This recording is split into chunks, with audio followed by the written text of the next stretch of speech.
A big change is happening under AMC's price. And the most recent activity in the market says that the stock may finally be less under pressure.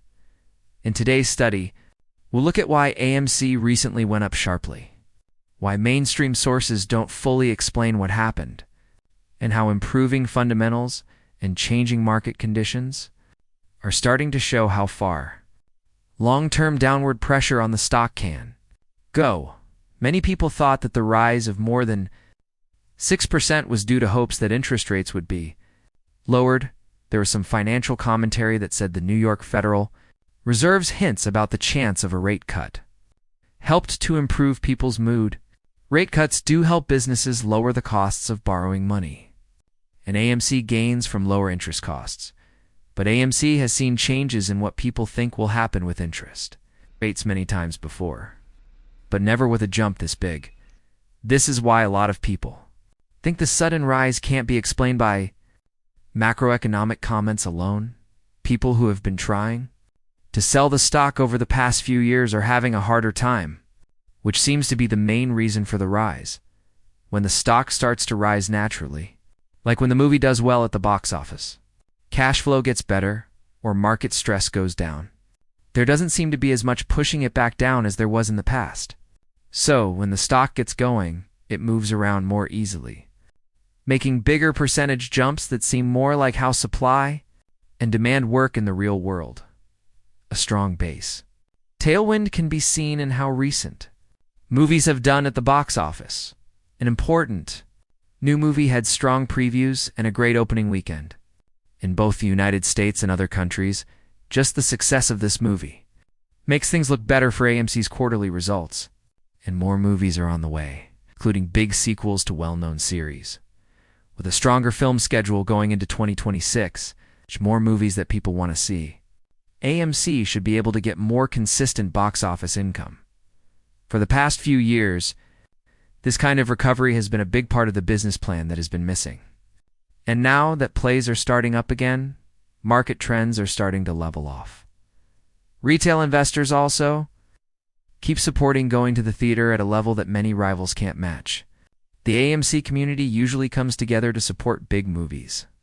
And this progress in stores, along with better movie lineups, makes it more likely that quarterly numbers will be better. This is very important for AMC, as it works to improve its financial situation, make smart investments in growth, and keep getting back on its feet after the problems the pandemic caused for the whole industry.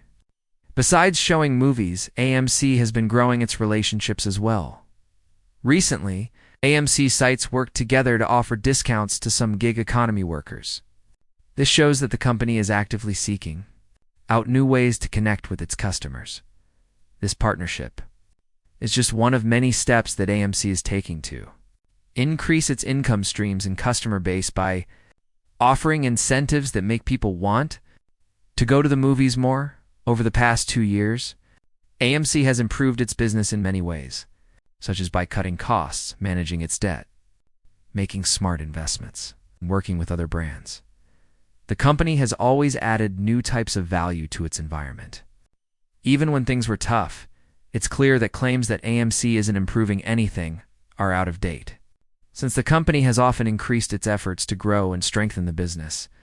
One interesting thing to notice today is how AMC's price level compared to times when things were very hard. If you look back, the last time AMC had several weeks of decline was in 2020, when all of their screens were closed. Debt was at its highest level, and income was almost non-existent. Seeing how the company is now open, running, making money, growing partnerships, and taking advantage of an industry that is getting better makes you wonder how true the market's prices really are. It's hard to understand why AMC would trade at similar levels in two very different worlds, unless its price is being affected by outside forces that have nothing to do with fundamentals. When you look at the unresolved share action across the market as a whole, the delayed settlements, and the long-term positions that haven't been touched in years, it's clear that trading around AMC is complicated and doesn't work like a normal stock. Long-term, investors have kept their positions, which has limited the stock that is available. This makes it so that when pressure drops and upward action gets stronger, even though exact numbers aren't available until they're made public. The general trend shows that many market participants who are short have trouble getting out of their positions without problems. This is also the reason why sudden increases in the price of AMC might not just be macroeconomic effects, but also short-term systemic relief. If the negative pressure isn't steady or is getting weaker, the stock responds strongly to positive factors like more money from movie theater sales, lower costs, or better liquidity. Market liquidity is another thing to keep an eye on. Changes in short-term funding facilities, such as big changes every week, show that many people in the banking system are under a lot of stress. When money is tight, using leverage is risky. And big institutions that use a lot of complicated tactics might be more careful. Some market players may have to cut back on their exposure or change their positions if liquidity gets even tighter. This can have an indirect effect on stocks like AMC that are closely watched. The market is also affected by laws and rules, which are also important. A big lawsuit going on with another company has brought trading practices, problems of transparency, and claims of manipulation to the public's attention again. When courts give more time for gathering data, it's more likely that the case will bring up detailed information about how different trading tactics affect small and mid-cap stocks. The lawsuit is not against AMC, but it could change how similar situations are dealt with in the future, because it sets a standard. If the case leads to more openness, it could help all businesses that have had their prices messed up for a long time. New information has also shown that there are huge mistakes in trade reporting all over the way. Market, there were billions of stock reporting problems in just 1 month, and that doesn't even include options. These mistakes don't prove that someone lied, but they do show that the reporting system is having a hard time. If the same stocks are hit by inconsistent reporting or late settlements over and over again, this makes it harder to trust that price. Discovery is working correctly. More general signs about the world economy also matter. Liquidity providers can be affected by changes in the foreign exchange markets and coordinated actions.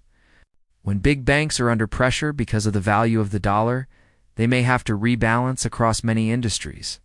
This can cause assets that depend on leveraged positions or swaps exposure to become volatile.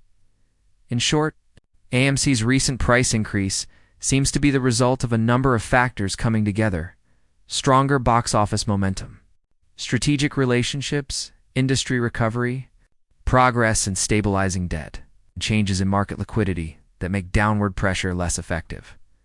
Each event alone can't fully explain the move, but all of these things together make it possible for AMC to be less limited than before and more open to good triggers. For people who have been paying attention for a long time, this moment is important because it shows how different the market is now than it was a few years ago. The stock acts more normally when the pressure eases, and as fundamentals keep getting better. AMC will be better able to show its true success over time. That's all we have for you today, guys. What do you think about AMC stock? Leave a comment below and let us know what you think. Thanks for watching it.